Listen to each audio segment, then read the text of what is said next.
हुई 4-5 दिन हमारे सीनियर लोगों की, और उनकी कमिटमेंट ये है कि सबसे पहले हमारे लिए अमन है।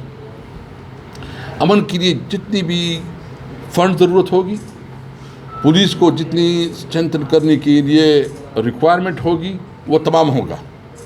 तो इंशाअल्लाह ताला हमारे पास जो भी है हम अपना फ़ंड देंगे। लेकिन खैबर पख्तूनख्वा के साथ इस वजह से नाइंसाफ़ी ना की जाए कि वो इमरान खान के वोटर हैं, वो तहरीक इंसाफ के वोटर हैं। आप अगर ये रवैया रखेंगे और लोगों को आप अपनी हुकूक से महरूम रखेंगे और जमहूरियत के रास्ते बंद करेंगे, तो लोगों के पास कोई और ऑप्शन फिर नहीं होता। वो ऑप्शन के लिए खुदारा इस वक्त वैसे भी मुल्क खाना जंगी की तरफ जा रहा है। बलूचिस्तान में जो सूरत हाल है वो किसी से ढकी छुपी नहीं है।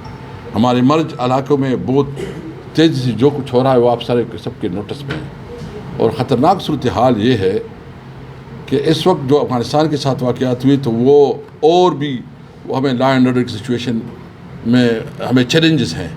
इसलिए वफाकी हुकूमत में सियासत ना करें, हमारा हक दे।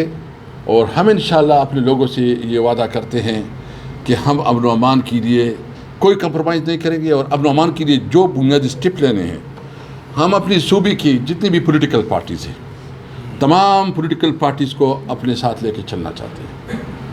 हम अपनी सूबे में किसी सियासी पार्टी के ख़िलाफ़ कोई इंतकामी कार्रवाई की मूड में नहीं है, न करना चाहते।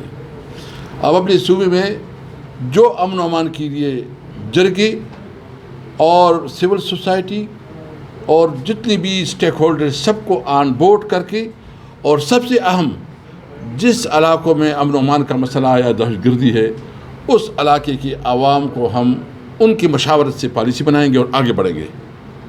हम किसी भी सूरत में किसी इदारे के ख़िलाफ़ नहीं है, न किसी इदारे के साथ हमारी कोई दुश्मनी है। हम चाहते हैं कि हम सब मिल के जो जिसका कानूनी और आइनी हुदूद है, जुरिस्डिक्शन है, उसमें वो अपना काम करे। हम सब मिल के पाकिस्तान के लिए काम करें। पाकिस्तान हमारा मुल्क है, ये मुल्क रहेगा, इस मुल्क में अमन होगा, इस मुल्क में कानून की हुक्मरानी होगी, तो ये मुल्क आगे बढ़ेगा। आए हम सब, मैं सबको कहता हूँ, जो भी है, जिस भी इदारे से है, हम सब मिल के पाकिस्तान के लिए काम करें। पाकिस्तान जिंदाबाद। अमेडो जी।